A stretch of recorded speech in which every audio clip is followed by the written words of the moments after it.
Well, good morning. This is Bob from Rosewood Music.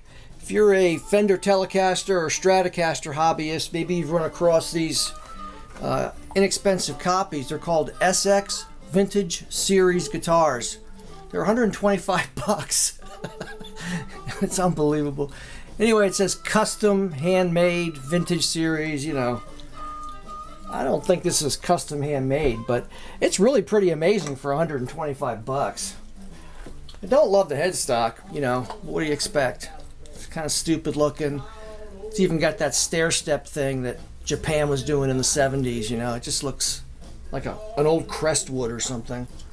Oh, the first thing, right out of the gate, I wanted to see if Fender parts would fit on here. You know, obviously that would make it kind of cool for practicing making kits. Well, yes and no. They got the bridge here, and I thought I'd put an American bridge on it, but the holes that go through the body to feed the strings through, look, they're not even in a line. You got a line here, then it's offset, and it's not square, it's going off at an angle. So obviously a stock Fender American bridge isn't going to work. So definitely stuck with the bridge. The bridge is a little goofy too. Look at this. You got, first of all, you got your saddle screws way up high, which I don't know if you can see that, but it jacks the back of the saddle way off the plate. It's just so different from the Fender American one where the back of the saddle is almost touching the plate.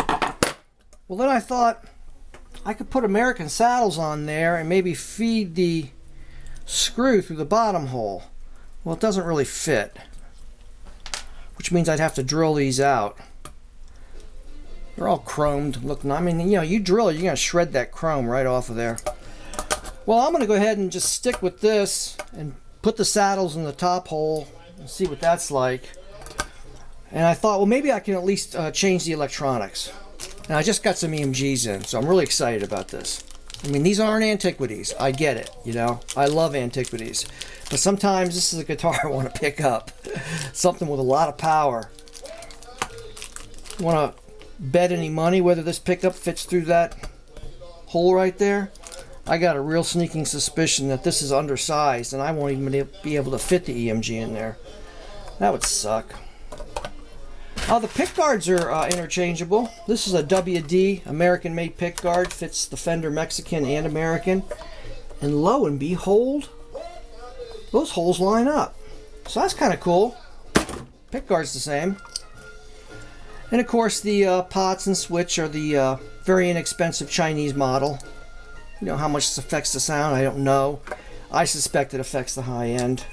And of course the pickups aren't magnetized pole pieces. It's just a bar magnet and some windings around steel. I plugged it in. You know, it just sounds like a muddy, inexpensive electronic Tele.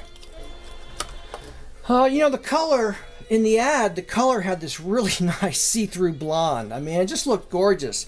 But when I got it, it's more like I mean, it is see-through, but it has a greenish, you know, like yellow tint. It's not that great looking. 125 bucks. What do I expect, right? You know, one thing I thought was, again, if you're a hobbyist like me, I want to practice relicking. I think people over relic.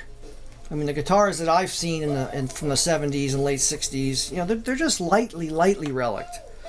But anyway, this would be a good one to practice on. Or if you want to spend a bunch of money on nut files and learn how to do that, this is a great guitar to do that with. Well, I'm going to go ahead and put these EMGs in there and see if it all works out. And I don't know if I'll trim the nut or not, but we'll see if these EMGs can poke through that hole. Well, these are SX series guitars. They make basses, Les Pauls. You know, it's just a Chinese company, and you're not paying the royalties to a parent company like Fender. They're just being imported. Some guys buying containers of these. I don't know. My first impression was, you know, I'm not a rich man, but I can usually come up with an extra $100, and I'd rather have the Fender Squire. But $125, if that's really all the money you have and you want to play a Tele, which is every American's natural born right, then this is a good one to start with. Well, I want to put those pickups in. This is Bob from Rosewood Music. Thanks for all you international and local customers who've been buying from me, by the way. I can't believe how much I ship to Australia. It must be a lot of rockers in Australia. So, anyway, this is Bob from Rosewood Music.